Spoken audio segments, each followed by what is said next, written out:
Hello friends, কে সুকৃতি ব্লগে তোমাদের সকলকে স্বাগত জানাই। আজকে তোমাদেরকে দেখাবো আমাদের পুকুরে মাছেদের থাকার জায়গা। দেখো, পুকুরের জল শুকিয়ে গেছে।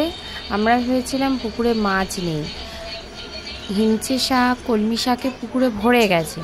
তার মধ্যে শিং মাছ, মাগুর মাছ, এই মাছগুলো মাটির ভিতরে গর্ত করে, মানে অল্প মাটির ভিতরে জল ছিল, তার মধ্যে ওরা গর্ত করে ছিল।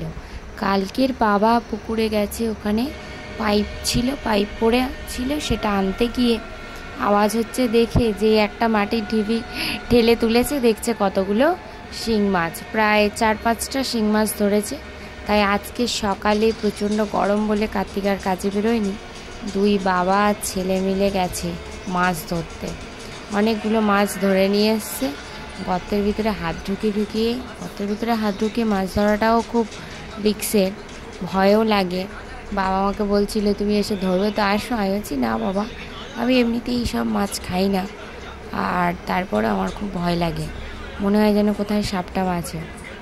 আর এখানে শাকে পুরো ভরে গেছে, হিমচে শাক পুরো ভর্তি হয়ে গেছে। কলমি শাকও প্রচুর ছিল, তবে কলমি শাকগুলো নষ্ট হয়ে গেছে। তোমরা এরকমভাবে কারা কারা হাঁচা করে মাছ ধরো অবশ্যই কমেন্টে জানিও।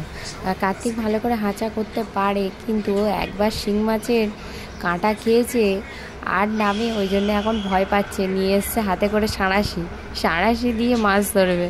আর বাবা কালকে ধরতে গিয়েও একটা খেয়েছে কাঁটা, ডান হাতের আঙুলে মেরেছে। আর কার্তিকের একবার মেরেছিল, সেই যন্ত্রণার ভয়েতে ও এখন আর মাছ হাঁচা করতে নামে না। আজকের বাবা নেমেছে, বাবার সাথেও গেছে সাঁড়াশি নিয়ে। ভিডিওটা কেমন লাগলো অবশ্যই জানিও কমেন্টে। ভালো লাগলে একটা লাইক শেয়ার করে দিও। আবার দেখা হবে পরবর্তী অন্য কোনো ভিডিওতে। তোমরা সবাই ভীষণ ভালো থাকবে, খুব ভালো থাকবে, আমাদের পাশে থাকবে।